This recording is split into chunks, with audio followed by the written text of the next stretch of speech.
Halo pemirsa, apa kabar Anda? Senang sekali saya Tasya Felder bisa hadir kembali menjumpai Anda di Ya atau Tidak. Pemirsa, Presiden Jokowi sudah menegaskan komitmen pemerintah untuk menyelesaikan konflik agraria yang ada di tanah air. Menurut Presiden, penyelesaian konflik agraria penting guna mewujudkan reformasi agraria bagi masyarakat dan memberikan kepastian terhadap ketersediaan ruang hidup yang adil bagi masyarakat. Namun pada prakteknya di lapangan, mafia tanah saat ini masih merajalela. Ketidakpastian hukum dan regulasi menjadi celah yang dimanfaatkan para mafia tanah. Kita lihat tayangan berikut. Akhir-akhir ini istilah mafia tanah muncul akibat banyaknya kasus pertanahan secara beruntun. Kepastian hukum atas lahan pertanahan seakan menjadi masalah klasik yang hingga kini masih belum dapat dipecahkan. Istilah mafia tanah ini lahir dari persekongkolan koruptif antara oknum pejabat yang memiliki kewenangan dalam menerbitkan legalitas hak atas tanah bersama pihak lain yang bertujuan jahat untuk menguasai tanah serta merugikan masyarakat dan negara. Para mafia tanah ini mengincar untuk memiliki maupun menguasai tanah dengan melawan hukum serta dilakukan dengan cara-cara yang koruptif seperti gratifikasi.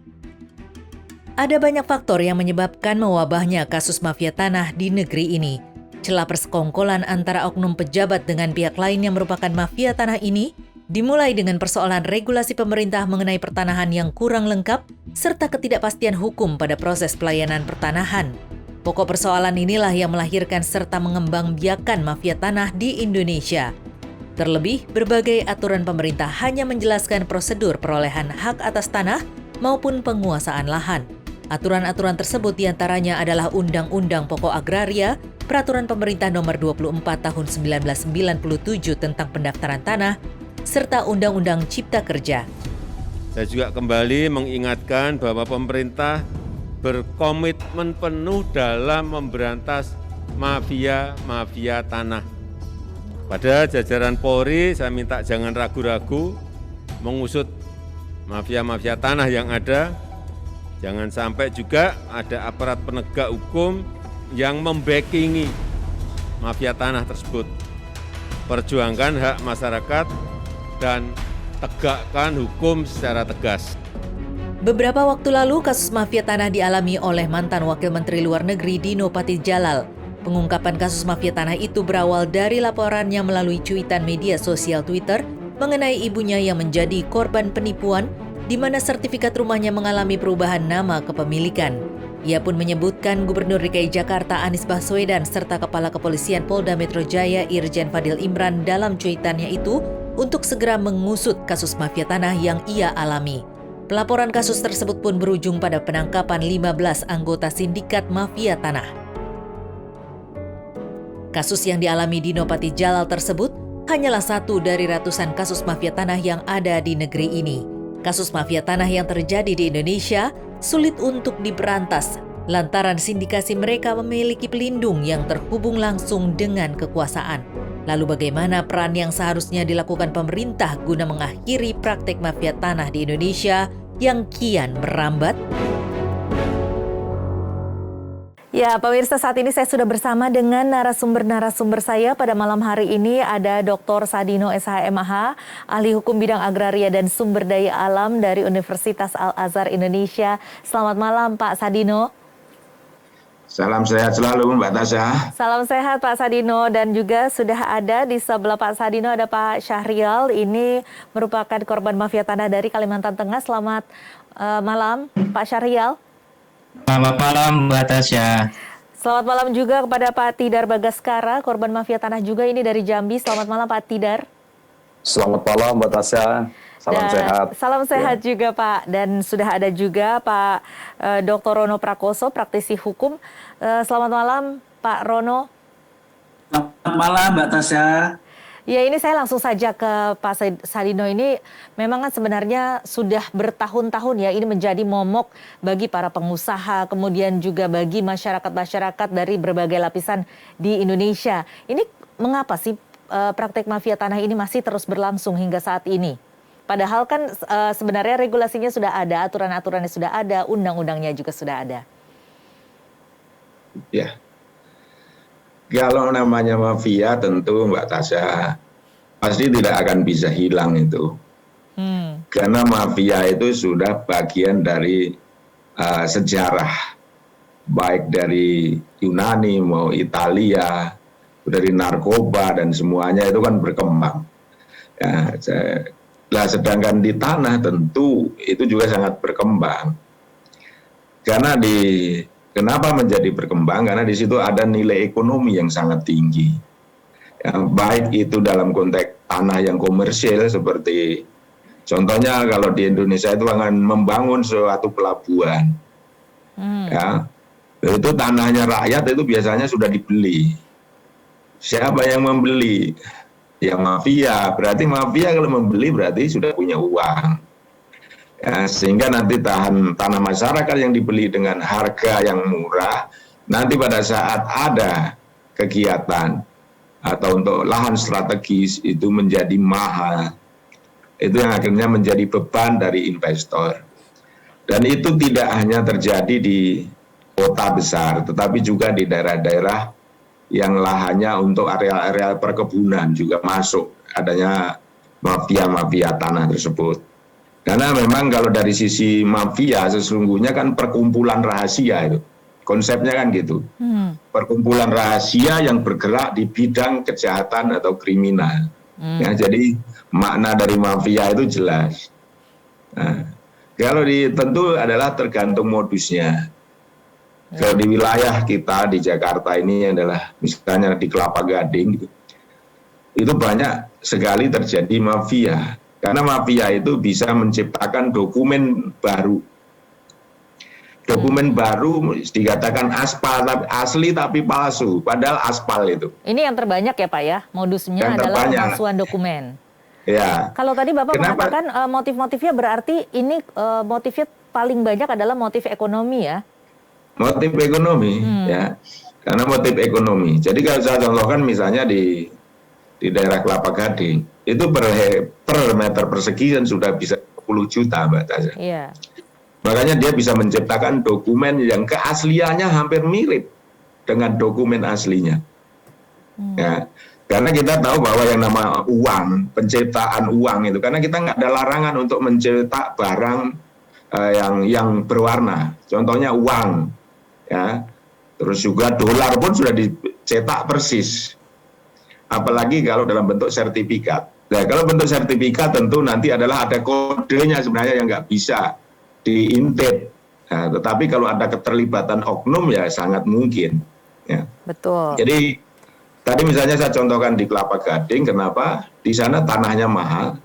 Jadi kalau nilainya ada 100 miliar, itu mafianya dia mencadangkan 20% itu Mbak Tasya. Oh, jadi sebenarnya mafia tanah ini memang sudah punya modal dulu ya, begitu ya Pak ya?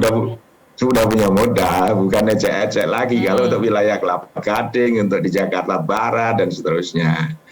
Yang tidak modal besar tentu yang tadi, yang ada di luar-luar Pulau Jawa tadi untuk area perkebunan. Ya, itu banyak juga mafianya yang menjual tanah, tetapi nilainya tidak sebesar apa yang seperti di Kelapa Gading atau daerah Meruya atau daerah pinggir-pinggir pelabuhan itu. Ya, jadi memang ada uang di sana. Iya, kalau tadi Anda mengatakan bahwa sebenarnya ini merupakan perkumpulan rahasia. Nah, kalau ada satu lagi teori mengatakan bahwa mafia tanah ini adalah kolaborasi ataupun persekongkolan jahat antara pihak pejabat dengan atau oknum pejabat ataupun pemerintahan yang berwenang begitu ya, memiliki kewenangan dengan pihak lain yang punya itikat jahat juga untuk merugikan negara atau masyarakat. Nah, kalau saat ini Anda melihat apakah saat ini juga banyak sekali oknum-oknum di pemerintahan yang ikut bermain? Ya, kalau oknum pasti selalu ada. Kalau tadi memang menciptakan semuanya baik itu juga sangat tidak mungkin. Ya, tadi saya katakan kalau ada nomor-nomor sertifikat itu kalau nggak dapat dari oknum dari mana? Yang memegang dokumen dan seterusnya kan bukan mafianya, tapi pasti mafia itu adalah bagian dari berbagai pihak tadi. Sehingga ada fungsi masing-masing, ada pendanaan, ada fungsi dokumen, ada yang mencari informasi, Ada bahkan itu dari sampai operator lapangan, bahkan orang kecil pun itu bisa termasuk ada di dalamnya. Jadi nggak bisa dipilah-pilah hanya yang punya duit karena itu adalah satu kerangkaian.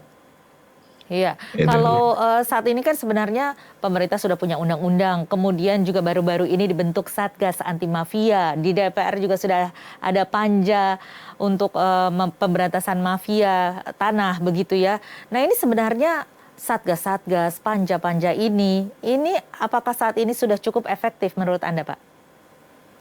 Ya, sebenarnya tadi kan ada Pak Dino Patijalal, sebenarnya dia jadi korban langsung di Jakarta. Tapi itu sebenarnya sesungguhnya dari Kementerian ATR BPN itu kan sudah dikomplain banyak hal tentang sertifikat ganda. Istilahnya sertifikatnya sudah di hak tanggungan disimpan oleh pemegang hak tanggungan, tetapi kenapa bisa muncul sertifikat lain juga gitu. Iya. Makanya sebenarnya dalam sengketa ini sudah ada inisiatif dari Kementerian ATR BPN dengan mengeluarkan Juknis, yaitu nomor 01 Juknis E7 2018. Ya, di sana adalah tentang pencegahan dan pemberantasan mafia tanah. Kalau dari strukturnya ini memang sudah cukup baik.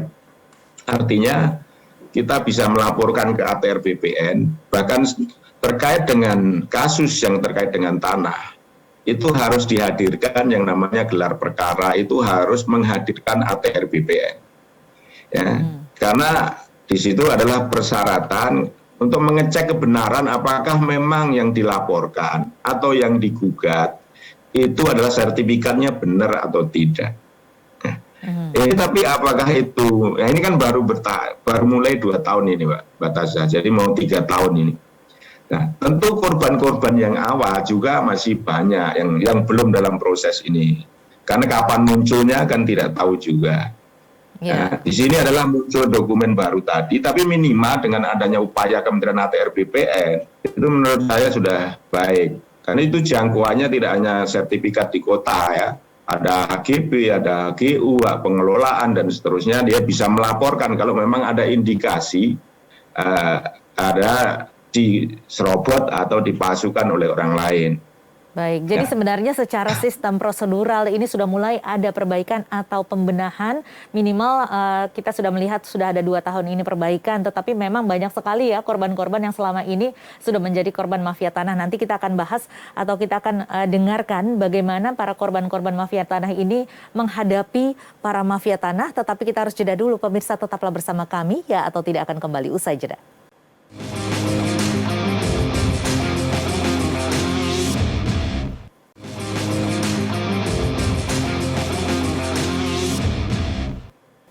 Anda kembali di Atau Tidak, pemirsa, kita masih membahas mengenai adanya mafia tanah dan bagaimana cara menghadapinya. Kemudian juga apa sih sebenarnya ya Bapak-Bapak saat ini yang menjadi penyebab masih banyak sekali praktek-praktek dari kasus mafia tanah ini.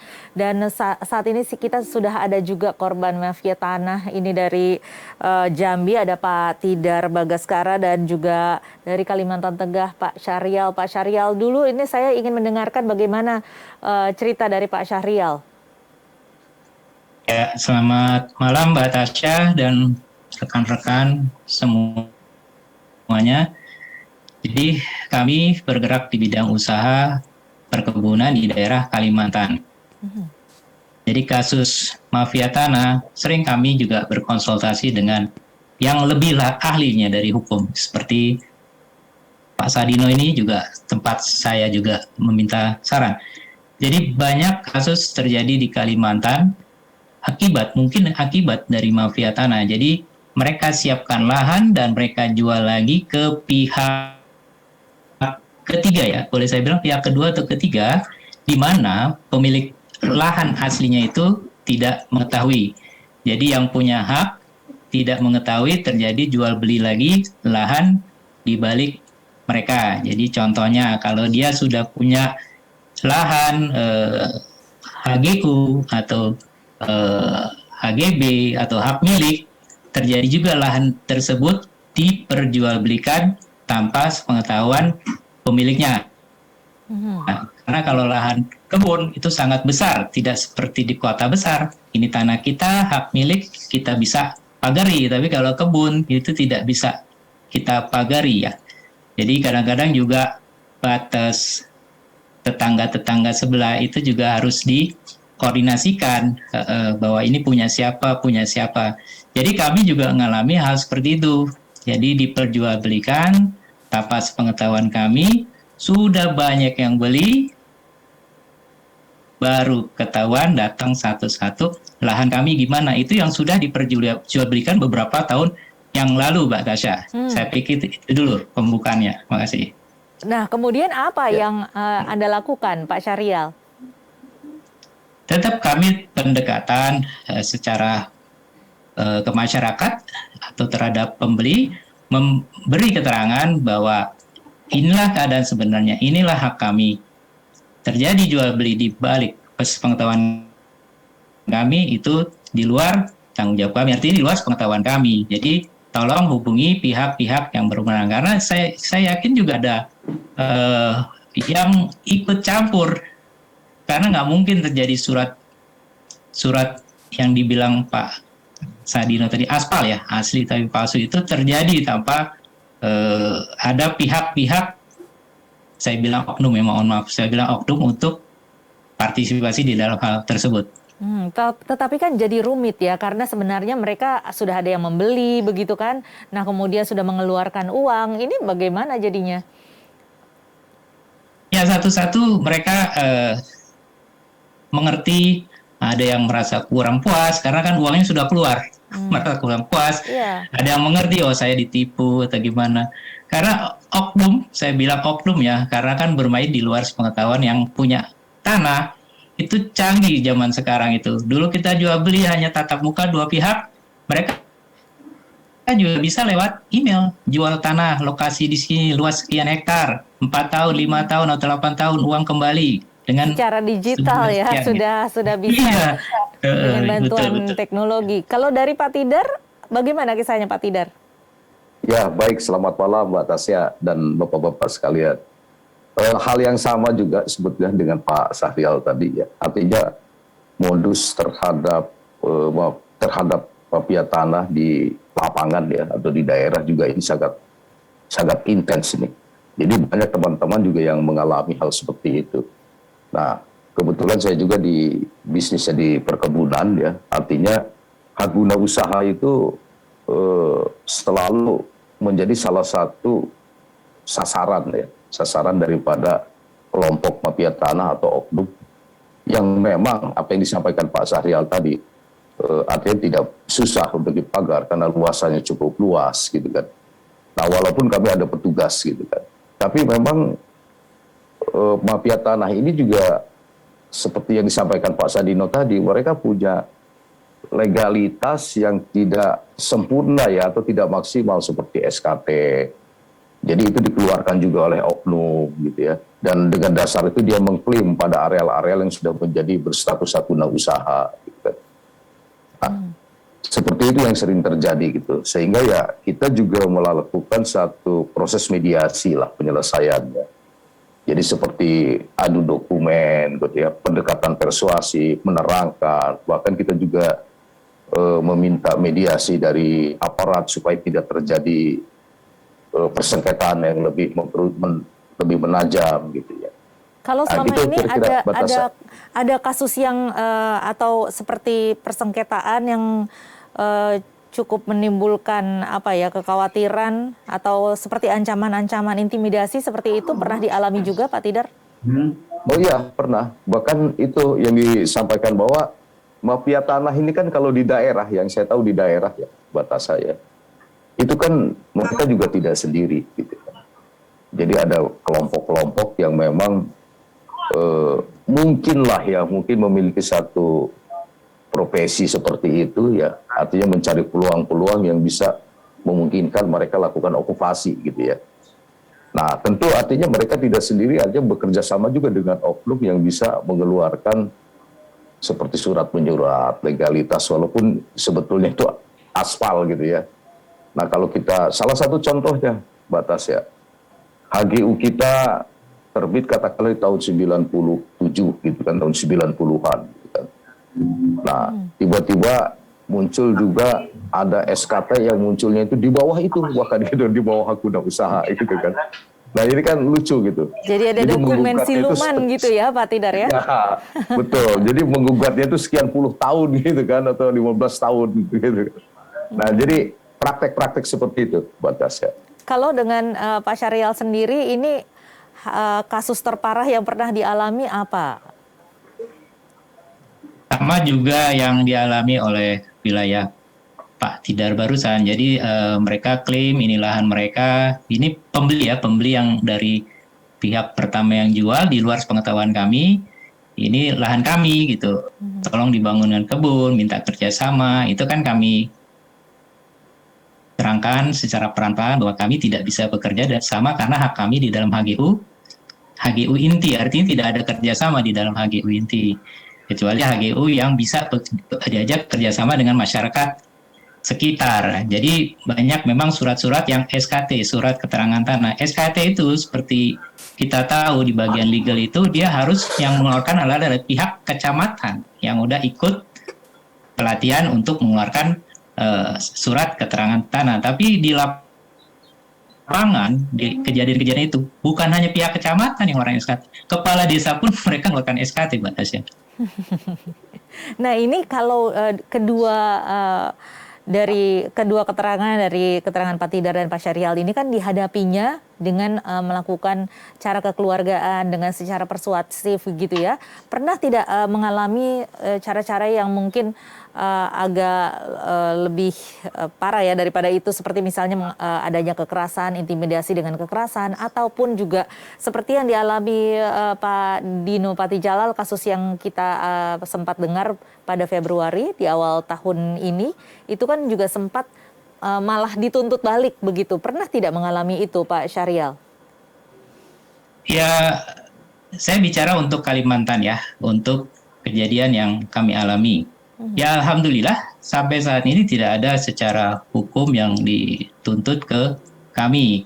Jadi area-area yang mereka beli kami arahkan, silakan hubungi ke pembelinya. Jadi coba hubungi apa yang bisa kalian lakukan. Kalau saya kasih nasihat, kasih saran apa yang bisa secara hukum, secara legal mereka bisa untuk bekerja atau membuka lapangan pekerjaan untuk mereka, seperti itu. Baik, kita akan lanjutkan lagi di segmen berikutnya. Pemirsa tetaplah bersama kami atau tidak akan kembali usai jeda.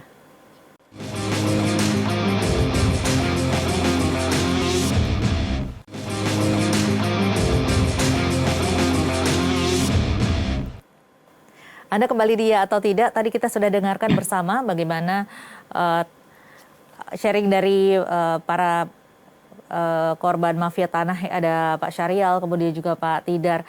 Ini saya ke Pak Rono. Pak Rono, kalau dari kita mendengarkan kisah dari Pak Tidar, kemudian juga modus-modus yang dilakukan oleh para mafia tanah yang dilakukan kepada Pak Syahrial ini, sebenarnya apa yang bisa dilakukan secara hukumnya? Karena kan kita akhirnya kembalikan lagi begitu ya kepada literaturnya, kepada regulasinya, kepada aturannya. Nah ini apa yang bisa dilakukan? Baik, terima kasih. Selamat malam. Selamat malam Pak. Malam. Jadi, Malam Pak. iya. Jadi kalau mengetahui kasus seperti ini, pertama kita harus bikin kronologisnya dulu. Nah, dari situ nanti kita bisa pelajari kira-kira ada celah-celah di mana yang bisa kita usahakan untuk mediasi dulu. Kita pendekatan dulu, duduk perkaranya seperti apa, kasus posisinya seperti apa gitu.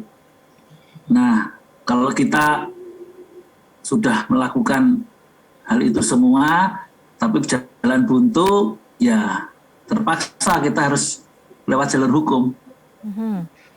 Nah itu kan seperti tadi yang dikatakan oleh Pak Tidar ini ataupun juga Pak Syahrial, mereka tuh sama-sama memiliki dokumen-dokumen yang terlihatnya ada resmi begitu ya, terlihatnya legal. Nah ini bagaimana caranya untuk bisa membuktikan bahwa yang milik kita ini adalah yang aslinya? Ya, yang pertama mungkin bisa kita lihat dari tanggal penerbitan, yang gampang dilihat. Yang kedua kita bisa ngecek keasliannya di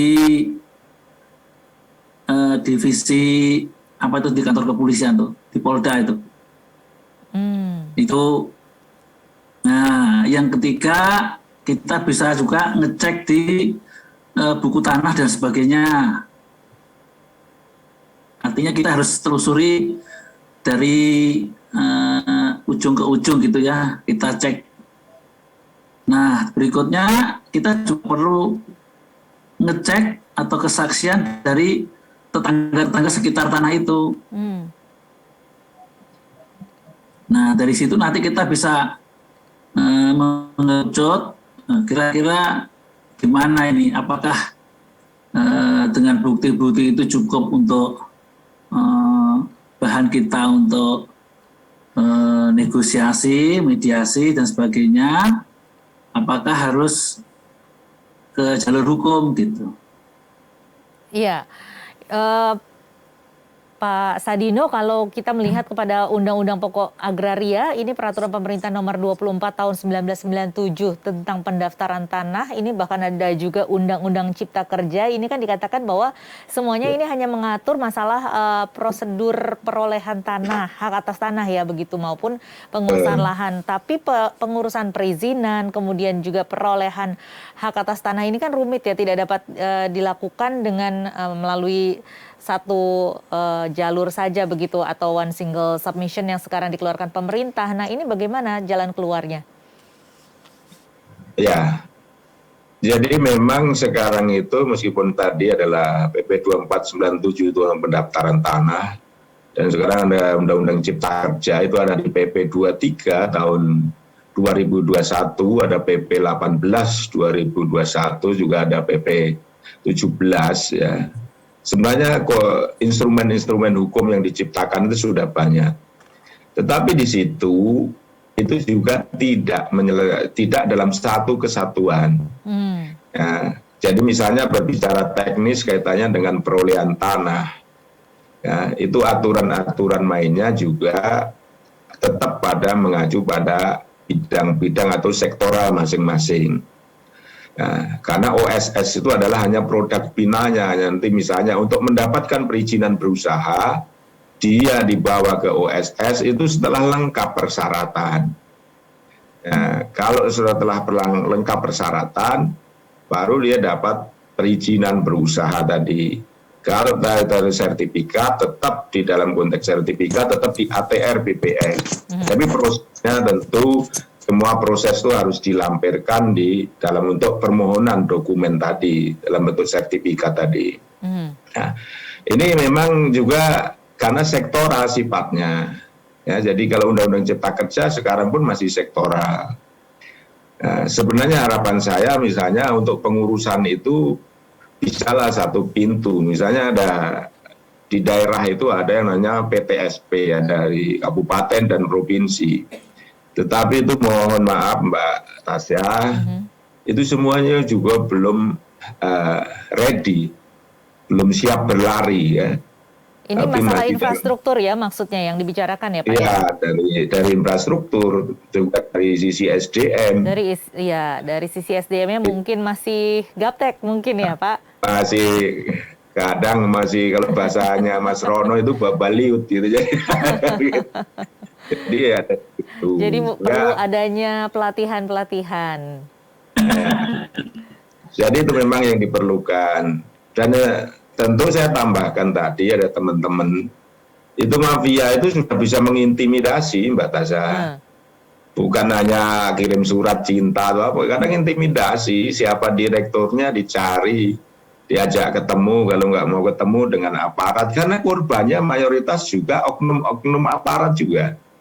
Ya. Jadi aparat itu sudah merasa membeli. Saya contohkan misalnya kapling perumahan, dia ditawarkan dengan online tadi, dia membeli hanya berdasarkan mungkin suratnya udah kapling ada, sertifikatnya ada, izinnya ada semua, padahal dia tidak ngecek kebenaran perizinan itu.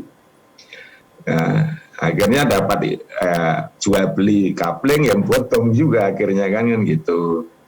Dan itu banyak sekali dialami oleh teman-teman pelaku usaha baik di pelabuhan maupun di perkebunan.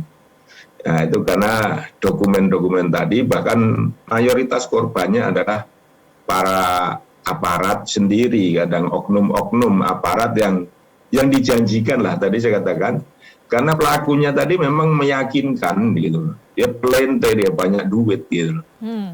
Bahkan dia bisa membawa surat, misalnya kalau di dalam dunia perkebunan dia bisa membawa surat bahwa di situ sudah ditunjuk sebagai plasmanya.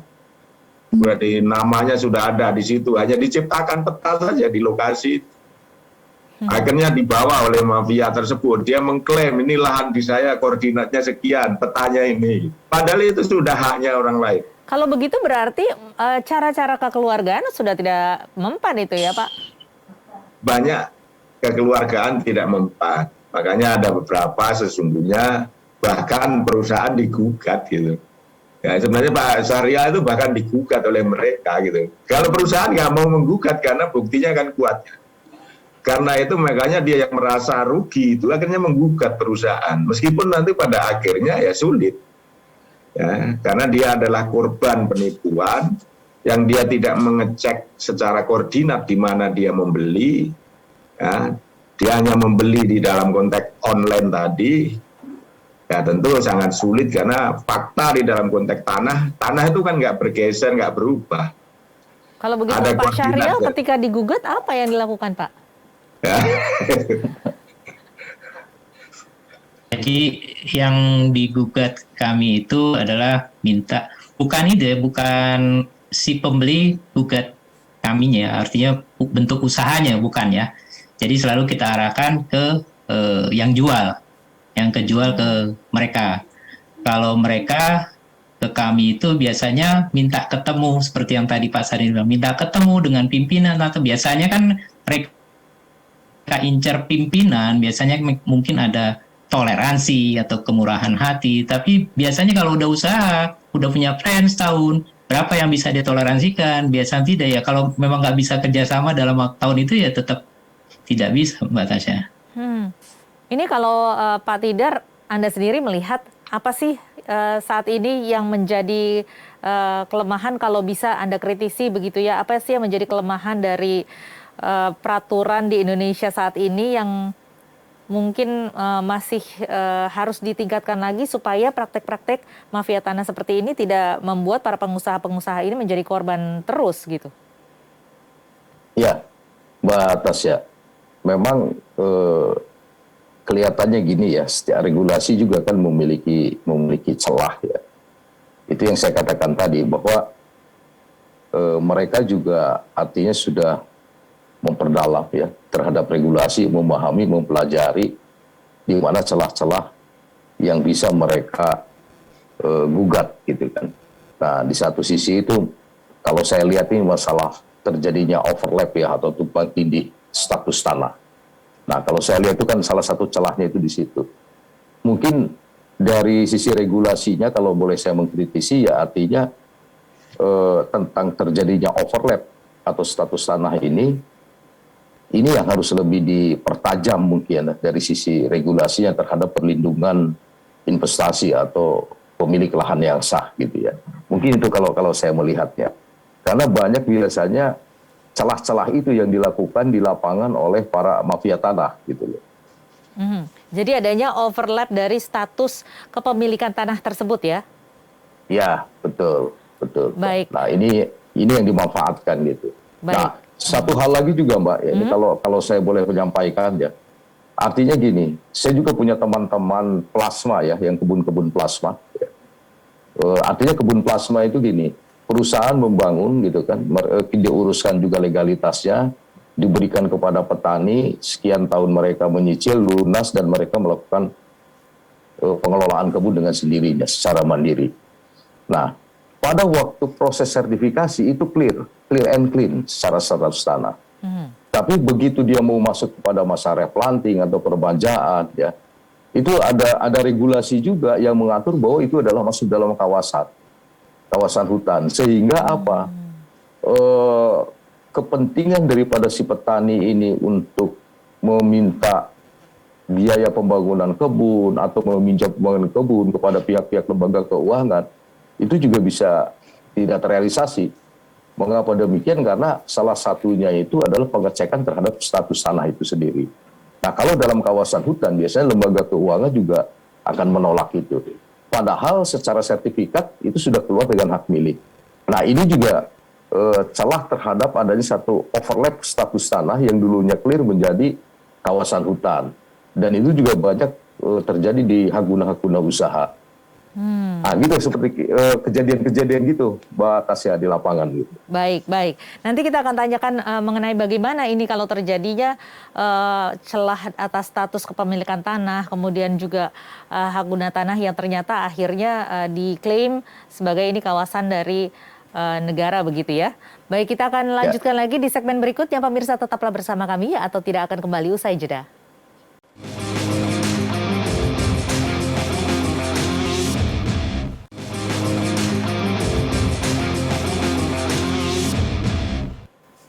Anda kembali dia atau tidak, Pak Sadino, kalau tadi kita dengarkan Pak Tidar, begitu ini ternyata ada celah-celah regulasi begitu ya. Nah, ini kemudian apa yang harus dilakukan oleh pemerintah untuk bisa menutup celah tersebut?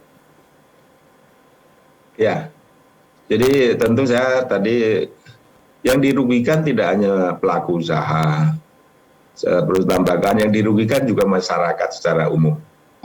Ya, di dalam konteks tua tadi misalnya saya contohkan kalau di dekat-dekat perusahaan perkebunan itu masyarakat yang bisa ditipu itu hampir orang di seluruh Indonesia, bukan perusahaannya yang rugi, tapi masyarakat karena dikumpulin uang untuk membeli tapi lahannya tidak ada.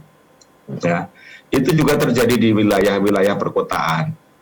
Contohnya di beberapa wilayah di perkotaan di Jakarta ini, dia menjual kapling-kapling tadi. Jadi yang rugi bukan perusahaan, tapi perorangan sebagai konsumen. Jadi konsumen sudah membayar, tapi pada akhirnya ternyata tanahnya sengketa, tanahnya tidak clear and clean. Ya. Ini juga memang harus ada peran pemerintah dalam mengedukasi tentang bagaimana hukum agraria dan pertanahan ini. Ya, contohnya kalau Anda punya duit ya jangan asal membeli, ya jangan percaya saja. Tolong dicek areanya statusnya apa, seperti tadi ada Pak Rono tadi sampaikan. Juga misalnya waktu beberapa bulan lalu ada contohnya adalah kapling kaitannya dengan perumahan kurma untuk pohon kurma. Iya. Ya, ternyata isinya nggak ada. Investasi, kasus investasi bodong begitu ya, waktu itu ya kasusnya ya. Ya, itu bagian dari korban-korban mafia. Nah, tanah itu sesungguhnya miliknya orang lain, tetapi digunakanlah oleh seolah-olah dibuat miliknya dia. Akhirnya ditawarkanlah untuk menjual dan seterusnya. Nah, tentu ini masyarakat banyak korbannya. Seperti misalnya kalau Pak Dino Patijala itu adalah korbannya. Daerah Menteng pun bisa dibuatkan dokumen baru, apalagi yang daerah pinggir-pinggir. Iya, dengan Pak Dino Patijala sebagai mantan wakil Menteri Luar Negeri saja bisa menjadi korban begitu ya? Masih bisa jadi korban, apalagi masyarakat biasa. Iya, Pak Sadino. Pak Dino Patijala tadi kan bisa melawan, Bu. Mbak Tasya ya. Iya. Dia pun saya punya duit lah. Kalau masyarakat yang nggak punya duit itu hilang seketika, ya. Bahkan nanti kalau misalnya sekarang modusnya melalui gugatan nih, Bu. Jadi kita pemilik rumah atau tanah ini digugat. Kalau kita itu untuk bayar pajak saja susah, untuk hidup susah, terus digugat, mereka udah berhitung kalau tanah itu misalnya tempatnya strategis nilainya berapa, dia gugat. Dan kita selalu kalah. Karena nama mafia ini sudah dari awal, dari proses awal dia sudah tahu. Jadi apa yang harus dilakukan dong kalau gitu Pak? Kan tidak mungkin jadinya kita hanya pasrah saja. Nah, itu tadi yang makanya adalah bagaimana kita fungsi-fungsi penyuluhan hukum dari Kementerian ATR BPN itu harus ditingkatkan. Makanya sudah ada tadi juknis tentang bagaimana pencegahan dan pemberantasan mafia tanah itu harus disosialisasikan secara intensif. Baik, jadi kalau untuk edukasi ini lebih kepada pencegahan, begitu ya Pak? Pencegahan. Tapi kalau untuk memberantasnya itu, ini tentunya kan walaupun kita berbicara mengenai oknum begitu ya, oknum pemerintah juga ikut bermain begitu. Tetapi kan pemerintah sebagai regulator, ini kan harusnya fungsi pengawasannya ada. Selama ini menurut Anda fungsi pengawasan ini jalan atau tidak? Ya, kalau saya katakan memang juga tidak jalan, ya. Mungkin jalan selama 2 tahun ini mungkin jalan, tetapi tidak efektif karena kewenangan ATR BPN tidak semuanya, Mbak Tasya. Saya contohkan misalnya melalui gugatan tadi, itu ATR BPN kan memang tidak hanya paling-paling dipanggil sebagai pihak, ya, dipanggil untuk menjelaskan. Tetapi kadang di skenario hukum ini, karena namanya mafia, berarti sudah di skenario. Mungkin di dalam penyidikan dia tidak minta penjelasan kepada ATR BPN, ya, sehingga berkas itu diterima P21. Jaksa ya tutup mata. Pengadilan mungkin ya prosesnya lanjut karena dokumen yang disampaikan hanya dokumen yang disampaikan oleh penggugat yang kelompok mafia tadi. Ya harapan saya tentu dengan adanya juknis tentang pencegahan dan pemberantasan mafia tanah ini, harusnya di ATR BPN menyediakan pelayanan hukum berupa menjadi saksi gratis untuk masyarakat. Ya, jadi dia harus menyiapkan kalau masyarakat memerlukan tempat pengaduan, bahkan dia di setiap lini pengadilan dia harus bisa dihadirkan sebagai ahli atau siapapun, dia harus siap itu. Karena sehingga apa tadi yang aspal tadi, karena dokumen aslinya itu di ATR BPN minimal bisa membantu masyarakat. Contohnya Pak Dino Patijalal tadi. Kalau Pak Dino Patijalal itu misalnya ATR BPN nggak dilibatkan, mungkin itu bablas juga. Tetapi dengan ATR BPN ternyata dokumennya surat-surat ibunya Pak Dino Patijalal ini kebenarannya bagus dan tidak pernah terjadi perubahan, sehingga akhirnya muncullah ketahuan bahwa itu dokumen yang digunakan oleh mereka itu dokumen sebenarnya aspal kan gitu. Yeah.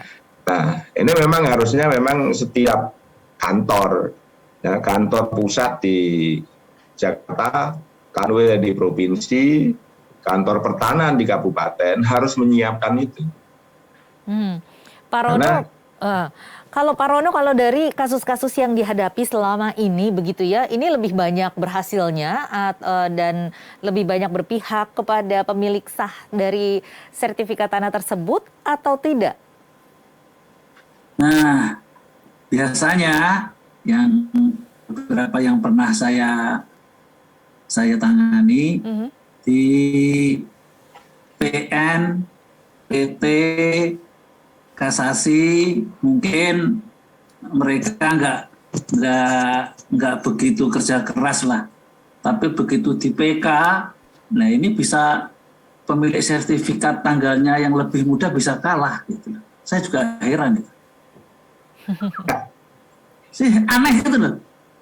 Kan sertifikat A dan B, A keluar lebih duluan daripada B. Itu di PN A menang, PT menang, kasasi menang. Tapi begitu PK B yang menang gitu. Kadang-kadang bingung saya juga. Jadi ada yang masuk angin ya Pak ya? Nggak tahu nih Pak. Kadang-kadang ya kenyataannya pernah terjadi seperti itu gitu maksud saya. Nah ini kalau begitu sebenarnya bukan di peraturan Kementerian ATR BPN-nya ataupun di ini lebih kepada penegakan hukumnya ya berarti ya Pak Sadino ya? Ya, saya kira memang komponen penegak hukum itu kan ada tahapannya. Ya, kebetulan kalau komponen terkait dengan sengketa tanah, proses sengketa tanah kaitannya dengan pidana, tentu dalam konteks BAP itu sudah bisa dihadirkan oleh ATR BPN. Terus juga di persidangan bisa dihadirkan. Nah, harapannya tentu di situ sudah lebih clear kan gitu. Karena memang kita itu lagi menggagas kaitannya dengan peradilan pertanahan itu belum terbentuk sampai sekarang. Nah, tadi kaitannya dengan kalau sudah banding, sudah kasasi, apalagi kalau sudah peninjauan kembali, Mbak Tasha, itu APR BPN sudah nggak terlibat sama sekali. Nah, ini yang menjadi masalah di kita, makanya fungsinya dalam konteks penegakan hukum terkait dengan pertanahan itu harus berdasarkan memang kondisi fisik di lapangan. Jangan hanya main surat-surat. Kalau hanya main-main surat nanti ya repot juga itu. Ya, jadi artinya harus terjun langsung dan mengecek langsung ke lapangan ya. Mengecek langsung, makanya butuh timnya itu. Tim pencegahan dan pemberantasan mafia tanah itu harus dasarnya adalah karena mengecek lapangan benar. Gitu. Jadi harus berfungsi itu. Perlu. Artinya harus ada pembenahan juga ya Pak ya di Kementerian. Baik, kita akan lanjutkan lagi di segmen terakhir. Kita harus jeda dulu, pemirsa tetaplah bersama kami ya atau tidak akan kembali sesaat lagi.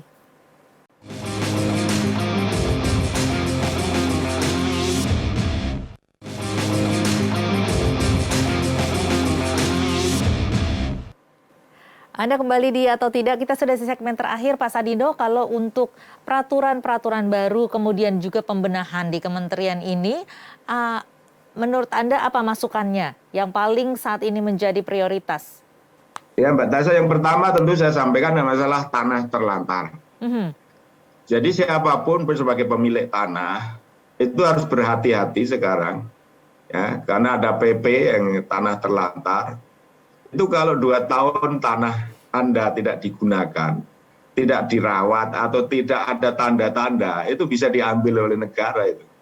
Ya, termasuk tanah HGU, tanah pengelolaan, termasuk sertifikat hak milik. Nah, fungsinya sesungguhnya itu kenapa harus ada efektif pengelolaan lahan? Itu berarti untuk meningkatkan produktivitas lahan. Berarti lahan itu punya fungsi sosial, jangan lahan hanya banyak luas tapi nggak dikelola. Itu namanya mubazir kan gitu.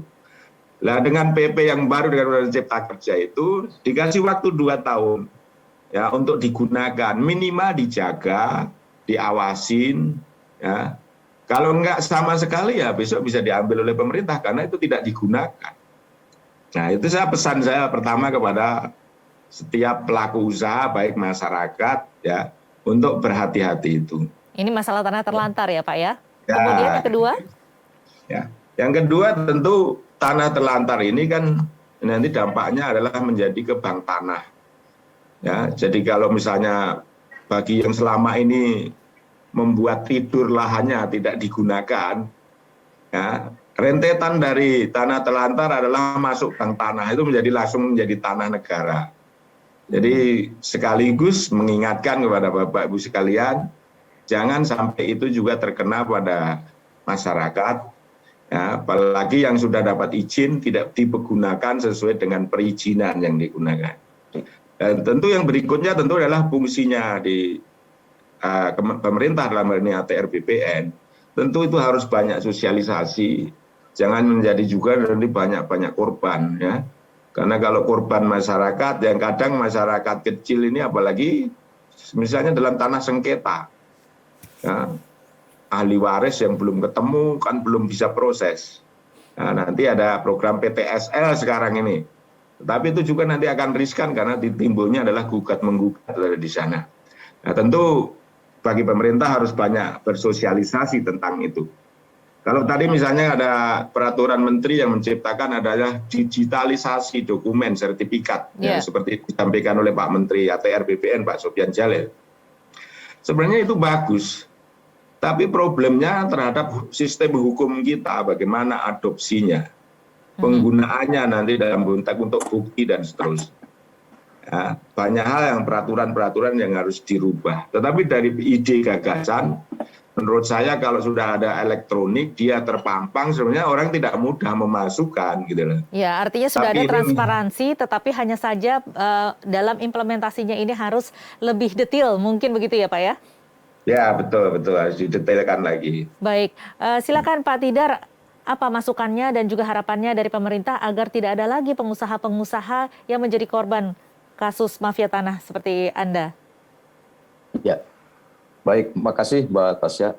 Ya, harapan dari pihak investor ya, atau ya katakan pemilik-pemilik tanah di daerah ya, itu masalah kepastian hukum. Artinya kalau kami sudah memiliki status tanah yang sah, ya artinya ada perlindungan dari pemerintah ya, bahwa kesahan kepemilikan kami ini ya betul-betul dilindungi secara hukum. Artinya kalaupun seandainya ada yang mencoba melakukan okupasi atau melakukan gugatan, ya sebaiknya, artinya begini, maksud saya gini, sebaiknya mungkin dimediasi secara hukum gitu kan, dan dengan mediasi hukum yang baik dan benar, mestinya lebih objektif terhadap kepemilikan yang sah gitu.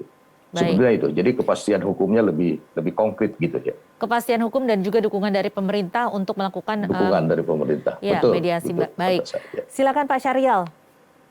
Masukan Terima kasih Mbak Tasya. Jadi tadi disinggung Pak Sadino, Kalimantan banyak itu yang masuk gugatan. Jadi kalau saya singgung sedikit aja dalam masyarakat kecil, jadi sebetulnya udah di luar konteks mafia tanah ya. Jadi kalau 1 kakak, 2 kakak yang gugat ke pengadilan itu pasti ada, karena ketidaktahuan mereka di mana batas-batas mereka. Jadi mereka punya SKT, dibeli dari pihak pertama, merasa dia punya, lalu dia gugat ke pengadilan. Walaupun nantinya juga ujung-ujungnya diarahkan dan juga kalah kasus-kasus seperti ini. Jadi harapan saya dari Kalimantan Tengah, harapan saya yang jelas hak-hak tanah, batas-batas tanah, dan regulasi itu juga agak dikurangi. Jadi setiap saat ada regulasi. Jadi misalkan kita punya hak guna usaha di bawah tahun 2000, kadang-kadang pemerintahan sekarang juga nggak ngerti karena dia ikuti aturan baru batas-batasnya. Terima kasih Mbak Tasya. Baik, Pak Rono, kalau untuk masyarakat secara umumnya ini apa yang bisa dilakukan agar terhindar, atau tips-tips apa yang bisa Anda berikan agar terhindar dari praktik mafia tanah? Terima kasih.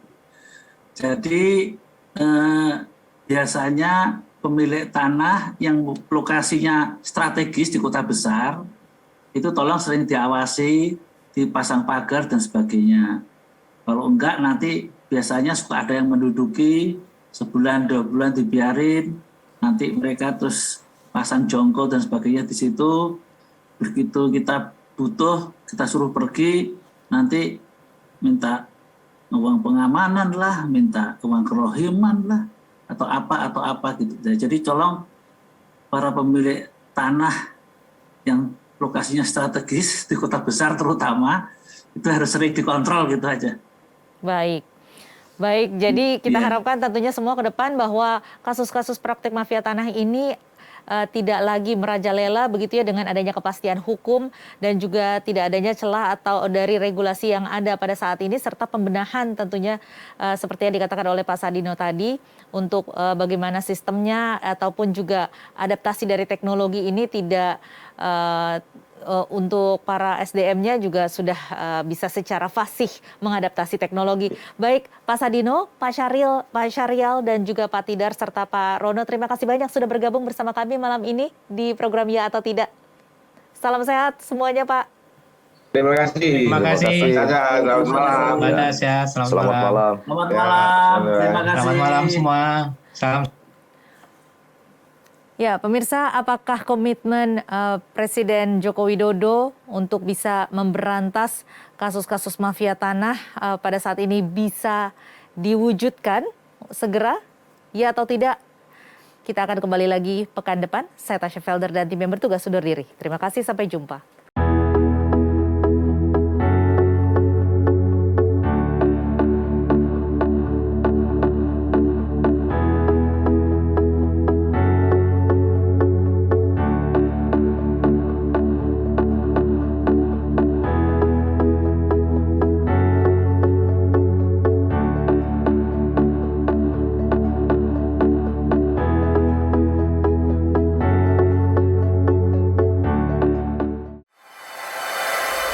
NTV Sahabat Kita.